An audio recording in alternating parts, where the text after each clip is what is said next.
Salut, moi c'est Giaco et ça c'est un micro, une tranche de console et une table de mixage dans un seul bestiau et à moins de 160 €. Hein? Depuis maintenant 3 ans que je suis dans le son, j'ai majoritairement recommandé des microphones XLR au détriment des équivalents USB, ceci étant limitant en termes de fonctionnalité, d'évolutivité et de qualité. Mais depuis le début de la crise sanitaire, les fabricants de matériel audiovisuel ont sorti de nombreux produits adaptés aux besoins des créateurs de contenu web. Et parmi elles, la marque américaine Presonus ont repris le flambeau des microphones USB en sortant le Revelator en novembre dernier. Pour les habitués de la chaîne, j'ai déjà évoqué celui-ci dans la partie alternative de ma vidéo sur le Blue Yeti, le Revelator ayant une proposition technique bien plus alléchante que le précédent pour 30 € plus cher. Et depuis cette vidéo, vous avez été très à investir dans un Revelator à travers mes liens affiliés. Un immense merci à vous. Et j'ai eu des retours polarisés sur celui-ci. Face à la prestation convaincante de celui-ci dans les vidéos anglophones, la part de retour négative m'a donc plongé dans le doute. J'ai donc contacté Presonus pour demander si un Revelator pouvait m'être fourni à la seule condition d'une complète liberté éditoriale, de façon à en avoir le cœur net sur les performances de celui-ci sur le terrain. Proposition qu'ils ont gracieusement acceptée, accompagnée par le don de ce microphone. Un immense merci à eux pour leur confiance et leur générosité, grâce à qui l'opinion présentée dans cette vidéo sera donc entièrement le mien, et le Revelator fera son apparition dans de futures vidéos. A l'intérieur de ce bel emballage, faisant mention des points forts du produit, vous retrouverez un câble USB-C vers USB-A de 1 mètre, un guide de démarrage rapide et de sécurité, un adaptateur de filetage 1/20 vers 5/8 de pouce, et dans son écrin cartonné, le Revelator monté sur son pied de bureau. Ces deux derniers sont composés d'aluminium en grande partie, les seules pièces en plastique étant la vis du pied et le potard de volume. La qualité de fabrication de l'ensemble est honorable et à la hauteur de ce qui se fait chez la concurrence. C'est pas un SM7B, mais c'est pas un BM800 non plus. Côté poids, celui-ci pèse 850 grammes avec pied et 300 sans pied. Trop léger donc pour les Blue Compass et Rode PSA1, il faudra donc l'accompagner avec une suspension que vous retrouvez en description, ou utiliser un bras micro de qualité amoindrie qui seront généralement adaptés aux micros de poids plus légers. Vous retrouverez d'ailleurs sous le pied un bouchon en caoutchouc permettant de colmater l'insert de la vis, le reliant à ce dernier. Et son pas de vis 1/4 de pouce permettra de le fixer sur n'importe quel support caméra, bras magique, trépied, GorillaPod, rotule, etc. C'est un choix atypique et intéressant, mais qui nécessitera donc en revanche passage par l'adaptateur fourni pour le fixer à un bras micro conventionnel. Côté connectique, le Revelator est sobrement équipé d'un port USB Type C pour la connexion au PC et d'une sortie casque 3,5 mm d'excellente qualité. Le panneau avant du Revelator quant à lui présente 3 contrôles, le bouton preset qui permet d'alterner entre 4 pré-réglages de traitement, le bouton monitor permet de gérer la quantité de retour micro et de régler le gain s'il est maintenu, et le potentiomètre permet quant à lui de régler le volume du casque ou de doser les deux réglages engagés avec le bouton précédemment cité. Assez parlé physique, qu'est-ce que ce micro a bien dans le ventre?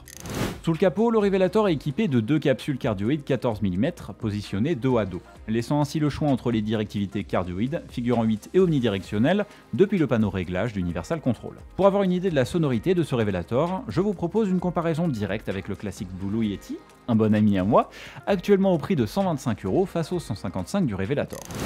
La meilleure façon de tester un micro est de prononcer une suite de phrases contenant de nombreux mots. La meilleure façon de tester un micro est de prononcer une suite de phrases contenant de nombreux mots, comprenant sifflantes telles que les C, T et S, ainsi que plosives qui provoquent une puissante émission de souffle, Par la suite, un test de frappe au clavier permet de tester la résistance au bruit hors axe de celui-ci.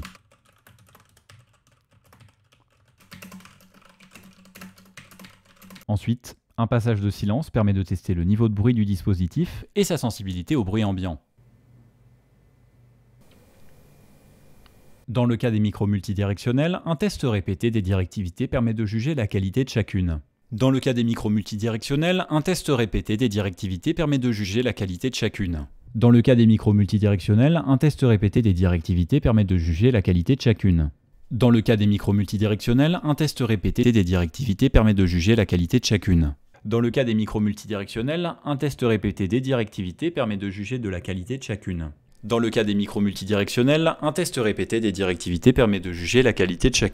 Enfin, un passage de lecture à voix haute permet de tester sa résistance au fort niveau.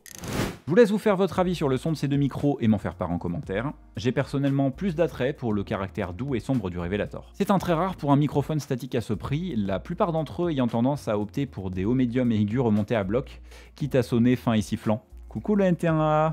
Chose peu étonnante cependant, chez ces deux compères, les performances dans les directivités alternatives au mode cardioïde sont médiocres, exception faite pour l'anomalie comique du Yeti dans le lobe arrière du bidirectionnel dont j'ai parlé plus amplement dans ma vidéo dédiée. Au vu de la sonorité plus passe-partout et neutre du Revelator, accompagné par ses capacités de mixage et de traitement matériel pour 30 € de plus, il est clair et net que les jours du Yeti comme le micro de départ sont comptés. Et même si Blue Voice, récemment rendu compatible avec le Yeti premier du nom, permet de rattraper la finesse de celui-ci, ce traitement reste un processeur logiciel, qui prendra donc une part des performances de votre machine, en plus d'être une potentielle source de latence et de pépins techniques. Petite précision pour les médisants qui feraient la remarque logique en commentaire que je n'ai pas mentionné les Yeti X, Yeti Nano et autres micros de chez Blue, c'est car le problème reste identique, on est sur du traitement logiciel qui consomme donc de la puissance et qui est source de problèmes, en plus d'avoir la même sonorité Blue que personnellement j'affectionne pas du tout.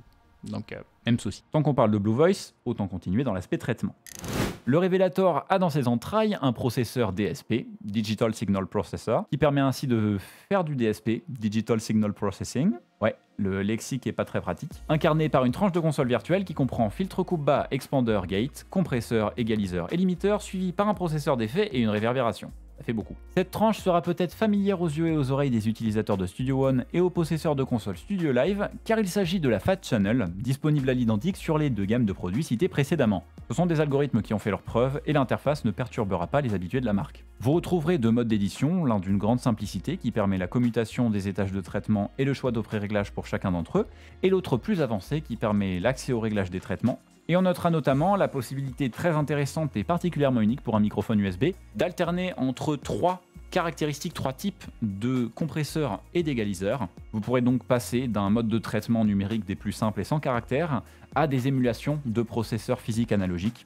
C'est une possibilité bien avancée qui intéressera les professionnels et pointilleux du domaine, tout comme la possibilité d'alterner la position du compresseur et de l'égaliseur dans la chaîne de traitement. Tout ça pour dire que cette palette de réglages bien exhaustive permet de changer le caractère sombre et presque électrodynamique du Revelator au gré des envies, quitte à le faire sonner comme un Yeti, mais je vous le conseille pas. Vous pourrez ainsi, via un système de molette logicielle cranté, choisir l'un des 8 pré-réglages d'usine et en créer 8 personnalisés. Tous ces pré-réglages seront stockés dans la mémoire interne du microphone et vous pourrez alterner entre 4 pré-réglages de votre choix via le bouton preset à l'avant du micro. Assez parlé du traitement, l'aspect mixage se sent jaloux. Le DSP interne s'allie également au codec USB, proposant ainsi un mélangeur audio qui rendrait jaloux Voicemeeter. Grâce à lui, vous pourrez séparer vos logiciels sur 3 pistes virtuelles et renvoyer à votre PC 3 mix différents, en plus d'un dédié à votre écoute personnelle. Une fonctionnalité cruciale pour les streamers et podcasteurs et qui aura pour don de rappeler celle des Go XLR. Vous pourrez écouter ces mix depuis la sortie casque, les renommer, tout comme toutes les tranches d'ailleurs, les mettre en mono et les lier au mix d'écoute personnelle. C'est notamment depuis ce mélangeur que vous pourrez régler la quantité de réverbération et ses réglages associés. Vous pourrez également enregistrer les réglages de votre mélangeur de façon à avoir des scènes adaptées à chaque scénario. On notera enfin la possibilité de télécommander le Revelator via l'application iOS et Android UC Surface, qui reprend la totalité de l'interface de l'application de bureau, la rendant ainsi excellente et ultra puissante sur tablette, mais un peu beaucoup compliquée à utiliser sur smartphone. Heureusement, Presonus travaille actuellement sur un mode compact qui permettra de masquer la partie supérieure de l'interface pour ne laisser place qu'au fader, bien plus pratique sur mobile. Un moyen d'interaction physique palpable vient cependant à manquer. Une API permettrait à des développeurs tierces parties d'y remédier, mais de ce que m'a dit le responsable communication de Presonus, celle-ci existe bien en interne mais n'est pas publique dans l'immédiat. Croisons donc les doigts pour une sortie prochaine. En conclusion, le Revelator est à mes yeux l'exemple de ce que les micros USB devraient être à l'avenir pour être pertinents et compétitifs face aux configurations XLR. Soit la combinaison d'un microphone honorable, d'un traitement qualitatif et de capacités de mixage logiciel sans prise de tête à un prix modeste. Cet éventail de fonctionnalités et son manuel exhaustif et traduit en français en font selon moi le meilleur micro pour débuter l'aventure sur Twitch ou YouTube. Il aspire à et doit devenir le standard pour les créateurs de contenu débutants. C'est un micro de qualité qui saura évoluer avec vos connaissances et exigences et grâce auquel vous serez plus apte à comprendre la philosophie et le flux de travail des configurations XLR. J'irais même jusqu'à dire que je jalouse les capacités de traitement et mixage de celui-ci face à ce dont on dispose dans l'univers XLR au même prix, pour seulement l'interface. Coucou la Go XLR Mini. Et ça tombe bien, car la marque a sorti le lendemain de mon live de déballage et de découverte la Revelator IO 24, une interface audio avec 2 entrées XLR, des sorties casque et enceinte, et un petit écran de contrôle reprenant les capacités de mixage et de traitement du Revelator à l'identique. Pour ceux qui ne disposent pas encore d'une configuration audio et qui favorisent le XLR, cette interface est une alternative plus qu'alléchante au Yamaha G Go XLR au prix de 200 €. Car malgré son manque de surface de contrôle physique, comme les précédentes, elle propose en retour un étage de traitement infiniment plus précis que les deux autres, 2 entrées micro, contrairement au Go XLR, et des capacités de mixage logiciel qu'il manque au Yamaha AG. Je ne vous dévoile pas tout, on aura l'occasion de reparler de cette IO 24 et du Revelator aussi d'ailleurs. Voilà, c'est tout pour cette vidéo de présentation et de démonstration du PreSonus Revelator. J'espère que celle-ci vous aura plu. Un immense infini merci à PreSonus pour leur confiance et pour le don de ce Revelator. Vous retrouverez un lien affilié Thomann pour l'achat de celui-ci en description. Par ailleurs, vous aurez très probablement remarqué un changement de qualité d'image et une nouvelle résolution tout au long de cette vidéo. C'est effectivement car c'est la première que je tourne avec ma ZCam 2S6, ma nouvelle caméra, qui fait partie du rang des caméras cinéma, et que je tâtonne toujours à comprendre et utiliser. Je m'excuse donc si dans l'immédiat l'étalonnage n'est pas excellent. Et c'est d'ailleurs grâce à vos achats via mes liens affiliés que je peux véritablement me permettre d'investir dans un tel équipement pour améliorer mon confort de création et la qualité du contenu en conséquence. Merci donc infiniment pour votre soutien. Continuez, vous l'aurez remarqué, c'est un cercle vertueux. Et par ailleurs, si mon contenu et cette vidéo vous a plu, n'hésitez pas à l'aimer et à la partager. Si vous avez des questions, remarques ou autres, à m'en faire part dans les commentaires, à vous abonner à ma chaîne YouTube pour plus de contenu sur les univers audio comme visuels, c'est dans le nom, à rejoindre mon serveur Discord pour discuter, jouer, vous faire aider et partager des bons moments, à me suivre sur Twitch, je suis en diffusion tous les mercredis et vendredis soirs de 21h30 à 23h30, à me suivre sur Twitter et Facebook pour être informé à l'avance des futures publications et diffusions de l'envers du décor, des nouvelles arrivées matérielles et de mon avis là-dessus, et pour les plus fous d'entre vous, à vous rendre sur mon Utip de façon à faire un don ponctuel ou récurrent pour soutenir la chaîne. En vous remerciant une fois de plus d'avoir suivi cette vidéo jusqu'à la fin et PreSonus de m'avoir fourni ce micro, moi je vous dis à bientôt pour un prochain stream ou de prochaine vidéo. Salut, c'était Giaco.